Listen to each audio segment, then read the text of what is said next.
We've got a few minutes just to introduce our guest this evening. Since a long time, Bill Carter is with us. Bill, we talk to you very often over the phone you, and I don't know, I've got anything to do with cars that I don't understand. I always get you on for some reason. I'm sorry about that. Yeah, not a problem. I'll talk about anything, you know that. So yeah, I know, I've noticed. Thanks for coming. That's Bill Carter from Autodata Middle East. Bill's the head of valuations, and we've also got the boss today. Ian Beattie is the GM at Autodata Middle East. Ian, nice to see you too. Yeah, no, thank you very much. Good to have you here. It's been a while. So we're going to be talking about, well, there's lots to talk about with you guys. You're introducing something tomorrow, I believe, which we're going to be talking about. You're hosting an event solely concerned with the grey market. It's the launch of what is known as the VIN check service. We'll come to more about what that is in a moment. It's going to allow consumers to check accident history of cars, a lot more than that. You're also going to be launching a new website, and you're also going to have Vehicle Check Live. We'll come to all of those. I just wanted to say, if you have a question to do with cars, you have, I don't know, maybe you're driving around at the moment thinking, I'm going to sell this heap of junk, what can I get for it? Then Bill is probably your man. But get in touch if you had something to do with vehicles, something automotive that's on your mind, because the gentleman with us can probably answer the questions. Now, usual numbers apply, 4001 via the free app or 423 1010. So, grey imports are an issue, Ian, aren't they? They're Absolutely. dangerous things. Why are they so dangerous? Let's just run through what grey import means, first of all. Basically, grey import is a vehicle that has not been manufactured for the GCC. Right. So it's not GCC specification. Now, that doesn't mean it's not GCC compliant, because they're two different things. It has to be GCC specification. There are massive differences between a US specification vehicle and a GCC specification vehicle. Vehicles for the GCC are built to super hot climate. So you can get in the region of 150 to 160 different spec differences from cooling systems, air-filled systems, tyre ratings, etc., etc. So firstly, they're not built for this region.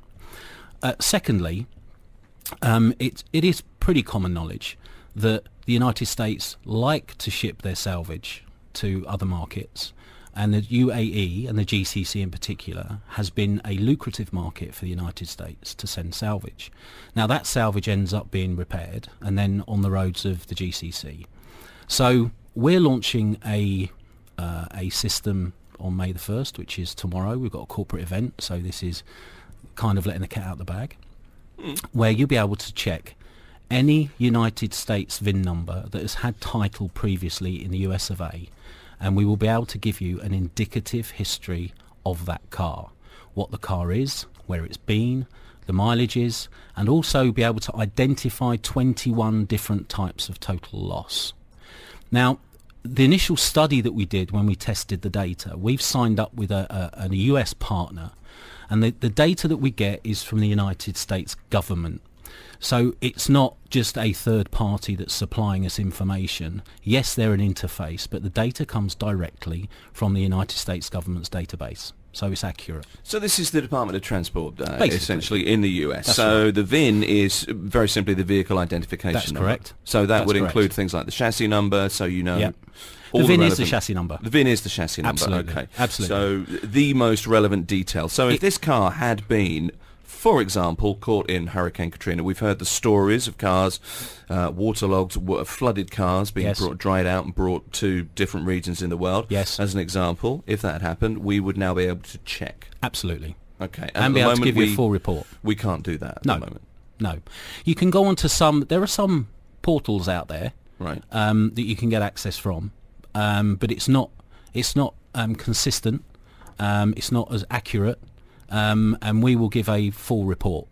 So anything that is relevant to that vehicle, so recalls, for example, that aren't necessarily also part of the history. So if the vehicle has a recall, but it hasn't actually been through that recall process. But the most important thing is that when we tested the data, 65% of the VINs that we checked that are on the roads of the UAE and vehicles that are being sold to consumers at the moment, not necessarily through dealers, reputable dealers, but are being advertised for sale, are salvage. And salvage means? Salvage means total loss. Total loss. Total So loss. 2/3 of the cars brought in from abroad. Bill, let me ask you this. Just how dangerous is that? If you decide I'm going to buy one of these vehicles, looks like a good deal, looks shiny, looks like it's great, that could be a death trap. Without a doubt. I mean, in some of the vehicles we checked, we came back with results that said the vehicle had actually been crushed in the US. So how has that ended up on our roads out here? Two things. Has the VIN number been put onto a stolen vehicle, which has then been imported over here, or has somebody bought all the bits of what was left and built a car? Now, there's no way on this earth that a car that has been crushed should be on our roads, and yet we found them being advertised on classified websites. Okay, that puts things into perspective. We're going to come back and talk some more about this in a moment. I've got a number of people who are interested in exactly what their car is worth. We'll put these to you, Bill, during the break. I was asking, what does a VIN check report cost before we go to the break? I knew that would come up first and foremost. I had the feeling it would too. Well, we're launching to our business partners, right, first of all, because I promised that. I promised that the insurance companies that we work with would get the report facility first, and our distributors that we work with. The pricing for a full VIN report, now please remember that the pricing mechanism that we have, you only pay if there is positive title in the United States. Proof of ownership. Proof, yeah. Right. You only pay if there's a positive hit. Now, it could be clean title, or it could be salvage title, but it's had a title in the US. So, for example, you could take a VIN number off a classified site that is saying it's GCC, and it might well be GCC, and you can check it. You'll only be charged if there's a positive hit. We're going to price the consumer VIN report at 49 dirhams. Okay, that's which the could details. save somebody lives and thousands of dirhams in the long run. Ian Beatty's from Autodata Middle East. Bill Carter's here from Autodata as well. More next.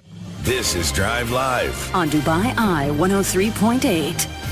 Drive Live, and it is Behind the Wheel. Loads and loads of questions to come to about valuing a vehicle. So if you are driving around in your delightful motor, whether it is a rust bucket or whether you love it and believe it's worth a fortune, but are thinking about selling or just want to know the value of it, or if there's something on your mind automotive, text us 4001 or via the free app, or 423-1010 is the number to get in touch. We have two guests with us today, Ian Beatty and Bill Carter from Autodata Middle East. Ian, you had your hand up. Yeah, just to say that... sorry about Mr. that. Elliott will answer. Yes. Just to say as well that after the show, once we're off air, if anybody wants to go to vehiclecheck.live, which we will touch on, obviously, we will. Yeah. They can actually get the first valuation for free. There you go. All right. Vehiclecheck.live. All right, then vehiclecheck.live. Thank you very much. Good plug, by the way. Brilliant. No problem. Emma Dodds is here. Hello? No, not that you're plugging. Just with a question, I think it's a really interesting point, actually. I do have, and this new service that you're launching kind of coincides tomorrow. The UAE Standards Authority is going to ban the import, insurance and registration of used but grossly damaged vehicles. And looking at the figures here, the UAE imports some 300,000 used vehicles annually, mainly from the US, but other countries as well. But we're talking about stopping the import of these badly damaged ones, and they'll be able to check the service history through your new service. But what do we do about these vehicles that are already here and on the road that could cause us potentially problems? How do we deal with that? Well, the bottom line is, if anyone has a doubt, check the VIN and don't buy it. And that's all I can say. And if you do have one of these vehicles... And if you have one, check the VIN. If you have a US import now, and when we go live to the consumer, check the VIN. And what you might find is, you might find the vehicle has clean title. Mm-hmm. And if it has clean title, that's fine. But it's not a GCC specification vehicle, so it's not built for super hot. But that said, it's clean. But if it doesn't, you've got to make a decision. Because what will happen eventually is that insurance companies will not insure them, because we cover 80% of the insurance market in the UAE. 80% of the vehicles that are insured, used vehicles insured, they run through our data. The insurance companies use our data. They'll be using our VIN check. So believe me, if they have a hit on a salvage, they won't insure it. Okay. Can I just apologise for calling you Emma Dodds? You look a bit like her. I don't know where that came from. I'm just used to that, I think. But let me put it this way. If you're driving around at the moment, somebody's driving around in a car that has been imported, it is a grey import, and it's fine. Say it is clean once they check a VIN number. How can you then, if you think you need to, go and GCC spec, retro GCC spec a car, as it were? I mean, is that even possible? No. You just can't do it? No, can't do it. Okay. It in reality, it wouldn't be cost effective to do it. Right.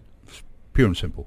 Okay, so this is a winter drive only, if you can get the insurance for it. Exactly. Which is effectively what has just been said. So this is a very real problem, I guess, for a very real number of motorists, Bill. Well, it's a huge problem. People do not realise. We know, over the last 5 or 6 years, with our insurance company clients, how many inquiries we get from them. They send us a VIN number. Can you find out what this is? Because we're not sure. Or there's been a claim. And when we've checked the VIN history, although it's a total loss here, it'd already been a total loss in the US. So somebody's bought it really cheap, insured it for a lot of money, and suddenly it has a fire, or it's parked in a waddy when it rains, unfortunately. And so, this is big business.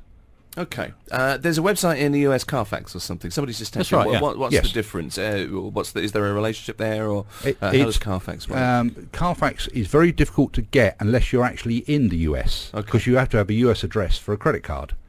Gotcha. So we're bypassing that.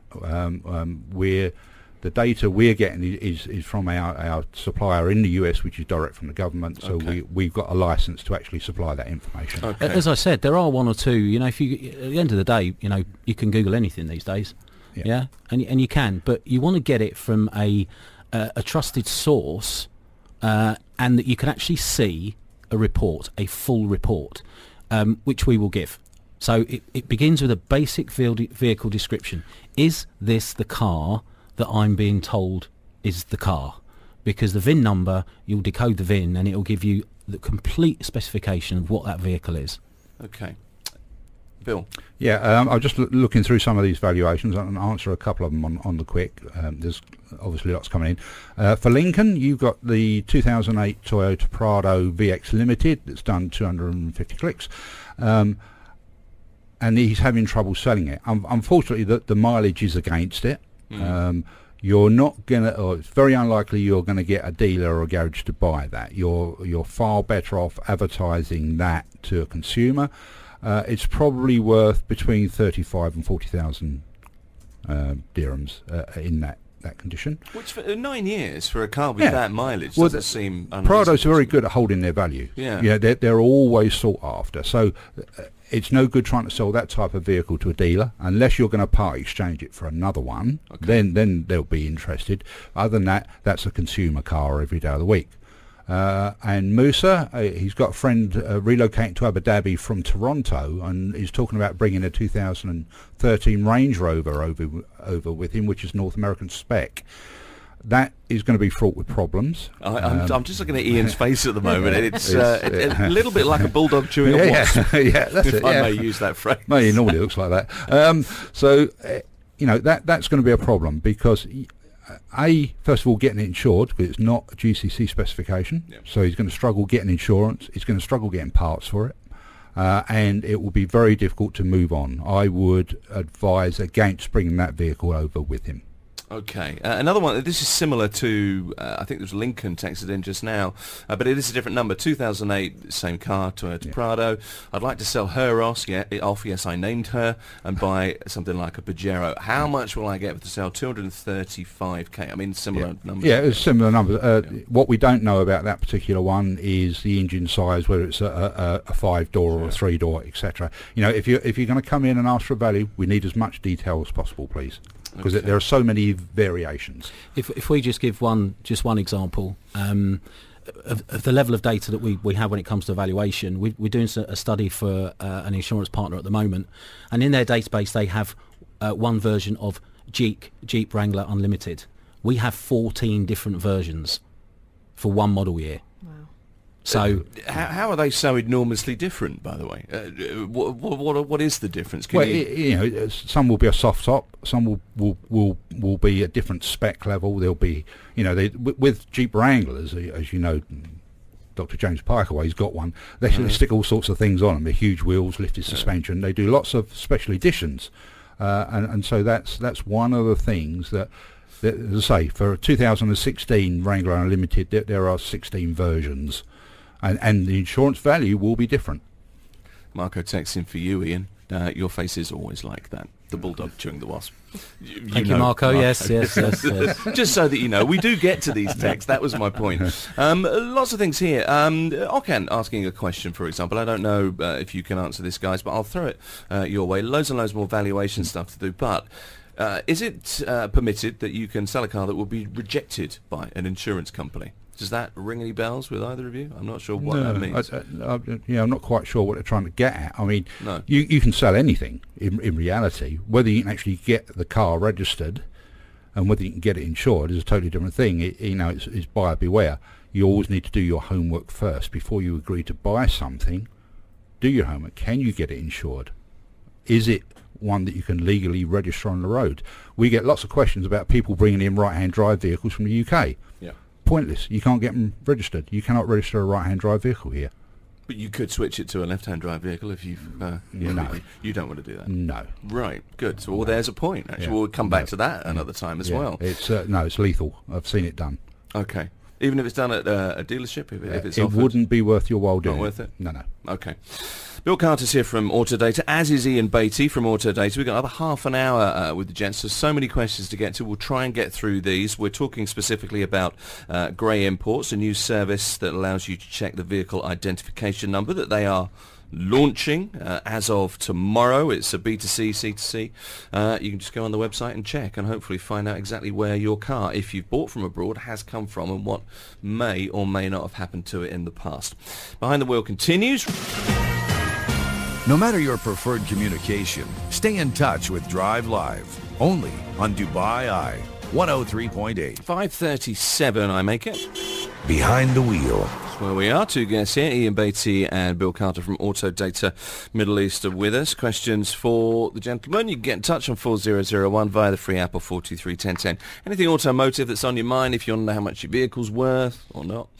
Let's go back to those questions. Emma Brain has them. Not Emma Dodds, because she's in Scotland. Thank you. There are lots of them. James has been in, says, I've got an Audi S6 2013 model. It's had significant damage to the chassis, but it's all been fixed by the authorised dealer. Would this affect the resale significantly? And what do you suggest? It's got 80,000 kilometres on the clock. It's a difficult one to sort of justify, really. If the repairs are being carried out by the main dealer, then they should be to manufacturer standards. So therefore, in theory, it shouldn't affect the value. But it will. In real life, it will affect the value. Okay. Because as soon as somebody knows the vehicle's been involved in a major accident, it can be difficult to sell. It's a matter of actually convincing somebody that it's been repaired properly. What I would suggest they do with that vehicle is actually get a full inspection report carried out so that they can actually sell it with a report to say that it's all roadworthy and has actually been repaired to manufacturer standards. So that's the best thing to do with that one. Okay, questions like that to 4001. Here's another one for you from Mohammed, Bill. Hello guys. In general, with your experience, how good are these North American cars if they're not spec for the GCC? Not working so well here, but let me ask you that. Just a general comment on North American vehicles, I suppose Mohammed's looking for. Also, somebody else texts in, this is a different number. How good are the Tundra pickups that you can get here that have been imported from the USA? Your eyebrows raised there, I noticed. Tundra pickup is a common one we get asked about. Yeah. They're only built for the North American market, so they're a grey import, so you will not be able, or you will have difficulty getting the thing insured. Mm-hmm. They do tend to, they can suffer with overheating problems because the Tundra and the Toyota Sequoia are built on the same chassis, same mechanics. Now, when Alphatane brought the Sequoia over here as an official GCC import, there were over 109 specification changes, technical changes, to make that vehicle suitable for super hot climate. A Tundra won't have those modifications, and there was extra cooling fans were fitted, the air conditioning system was uprated, the air filtration systems are different. So My advice would be, if you're determined to get one, make sure you can get it insured, but do be prepared for possible problems. Okay. General comments on vehicles built for North America? Yeah, I mean, North American build vehicles, if they're built to GCC spec, are fine. It's not an issue. They've been built for super hot climate. If they're not built for super hot climate, the same things apply. They are likely to suffer with overheating. The air conditioning system won't be man enough. They will have the wrong tyres on. Obviously, if they're coming from the States, the speedometer will be in miles and not kilometres. And people forget that. They think, oh, it's only done 80,000 kilometres. It's actually 80,000 miles, which is considerably more. So be very, very wary. And again, will you get the car insured? Pure and simple. Okay, we've got another SMS in here. This one's sure to make you raise your eyebrows quite a lot. I have a Honda Accord 2005. It's a 2.4 litre base model. It's got 204,000 kilometres on the clock. And after owning it for 4 years, we've now found out the odometer has been reversed. So it's got more mileage than is actually on the clock. I want to sell the car. Can I sell it? How much can I get for it? What do I do? I think we need to really address the odometer wind back issue as a first of all, rather than this specific case. You can actually purchase mileage correction software easily in the GCC, and it takes 2 minutes to correct a mileage. And I'm using the inverted commas, correct a mileage. You plug it into the engine management system. It then flips up from it because it's digital. It gives you the mileage that is currently on the clock, and it asks you which mileage you want to correct it to, and you punch it in and press send, and that takes 2 minutes.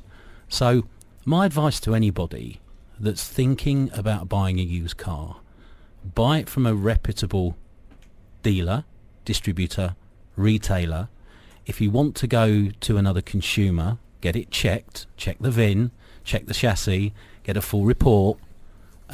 Just do your homework, because believe me, the used car market is full of cars that really are fraudulent or shouldn't be on the road. So you've got to do your homework. In this case, yes, he can sell it. Does he know what the mileage was clocked back from? And putting a value on it, even over to Bill, I think that's a tough one. Yeah, I think it's because there's so many unknowns in reality. It becomes a point of it's worth what anybody's prepared to pay for it. Yeah, that's right. That's right. Pure and simple, because there are so many unknowns, as Ian said.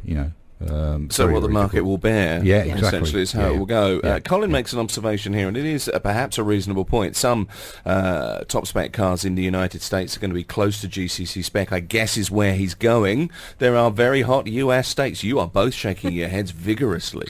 Yeah. We have regular conversations with manufacturers' regional offices, so we know exactly what needs to be done. Even the very hot states in the US are not classed as super hot. This climate here is classed as super hot.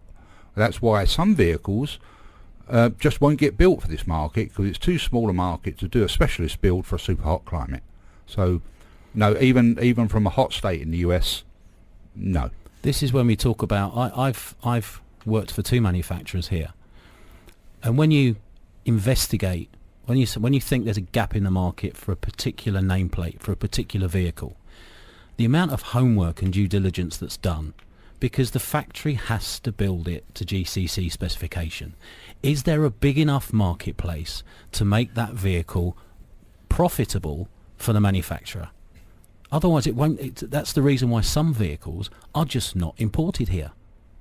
There's a reason for that. It's because the market's not big enough, and the manufacturer cannot afford, potentially, to pump all the money into a vehicle that's going to sell 1,000 units a year across the GCC.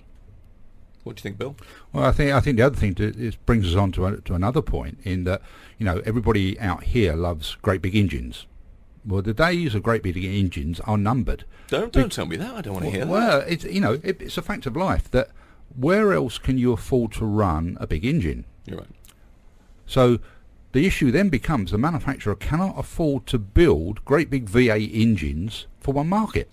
The economies of scale doesn't make sense. This is why we're seeing a move to downsizing engines. Yes, the engines still produce the same amount of power, but they are smaller and more efficient. Now that creates a bit of a problem, because people out here tend to walk into a showroom and say, what engine's that got? And if you say it's a 4-cylinder, they walk out in disgust. The fact that engine produces as much horsepower as a V8, doesn't hit it. But I'm afraid that's the way it's going. Big engines are going to disappear. So the days of the burbling, grumbling V8 engine really are on the way out. Yes, yeah. Apart from very specialist vehicles, yes. There's one manufacturer in particular that have considerably downsized their engines, but the output brake horse perspective is actually better than the previous version. And I won't name the manufacturer; it'd be unfair, because we're independent.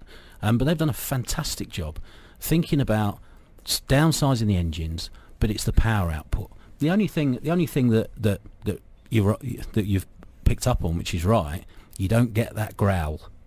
Which I guess a lot of people miss. But if you look at what Ford did with the F-150, for example, changing the engine size of that, but also dealing with the weight of the car, going to aluminium parts or aluminum parts, if you prefer, and that has worked for them, hasn't it? Yeah, and as I say, it's common across the whole industry. I was quoted by somebody from a manufacturer's regional office that the current petrol engine, as we know it, has about 10 years left. Do you really think it's only got 10 years left? Because that's a statement to make, Bill. I know, but this is what the manufacturers are aiming for, really? Because they know what the upcoming legislation is going to be, and this is what they're aiming for. Okay, let's have a look at another couple of text messages. I'm picking all the juicy text messages for you today. No, you go. Phil says, I bought a car 18 months ago privately. It was 2 years old at the time. It just had a minor crash, the other party's fault. Found out about the previous accident to the car when it was written off, which wasn't disclosed by the previous owner. I had done the VIN checks and everything. The insurance company took the premiums, no questions asked, but now they won't repair the car fully. And I'm now concerned about the safety of the vehicle and selling it on. Would the police be able to do anything about a fraudulent sale, and what should I do? So huge quandary with this one. Okay, my first stop would be, if you're in Dubai, I would go to the Dubai Economic Department and raise a case there. That's probably your first stop, I would say. Again, it's very difficult. You've got to have all the history in writing so you can prove exactly what happened and what went on. Mm-hmm. Now, as he said, one of the problems has always been is you haven't been able to get the history of whether that vehicle's been involved in an accident, and that's what we're aiming to change. We've currently, as Ian said, we're launching with US data. Within a few months, we hope to have European data. Now, we have had discussions with federal government about data here. If anybody tells you they can get the data for this market, let's say they're being economical with the truth, because they cannot. It is not available, pure and simple. We know, we've had the conversations, we've asked, and they're working on it.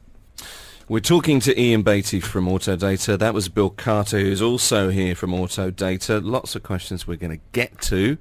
Behind the Wheel continues. We want to hear from you. Find us on Facebook. Tweet at Dubai Eye 1038 FM. All things automotive, all things cars on Drive Live now. Behind the Wheel. Two guests here, Ian Beattie and Bill Carter from Autodata Middle East, are with us in the room. I want to stick with GCC spec cars for a minute, guys, if you don't mind. What would be the disadvantages or what would need to be done to the car in order to take a car back to Northern Europe? Greg is asking that. He's also asking what makes a GCC spec car. Also, somebody else texts in, what about European specs? UAE, here in the US, I've been told it's better than US spec cars. What do you think about that, Bill Carter? Yeah, to a certain degree. All right, there's a few things to bear in mind. What makes GCC spec is the climate. It's, as we've said before, it's classed as super hot, very high humidity levels, and lots of dust. So they're the things that need to be addressed to be a GCC specification. Now, the downside is, now you'd think, right, well, if I take that back to Europe or North America or wherever, it'd be fine. The downside is a lot of vehicles out here are running very old engine technology. They're still running on Euro 2 emission regulations, whereas in Europe now we're on Euro 6. So there are some cars that, even though brand new, you would not be able to import into parts of Northern Europe, and you would not be able to import into the US because they would not meet the current emission regulations. So you could take it back, take the car to get registered wherever you are, they'd hook up to your exhaust pipe, and then all of a sudden you've got a dud. They don't even need to do that. They can look under the bonnet and look at the E marks on the VIN number plate. Every VIN plate has a certain set of marks on it, and you can tell by those marks what emission regulations that vehicle is. Okay, I want to go to this actually because you'll like this. A colleague of mine's having a difficult time trying to get his Hellcat insurance renewed, which is, I think, as far as I know, one of the biggest possible powerful cars you can get. It's the second year, no accident history. Apparently insurance companies don't insure them. Does he have any options is a question. It's just a case of shopping around in reality. And the thing with a Hellcat, it is such a powerful car that, you know, it is going to be a high risk. 7 litre, 8, I don't know. It's a 6.2 litre supercharged, develops up to, if memory serves me correctly, 770 brake horsepower. It's enough for most people at the weekend, isn't it? Yeah, do me, I know. But it's a matter of shopping around and seeing what insurance companies will insure and what level of cover they will actually give.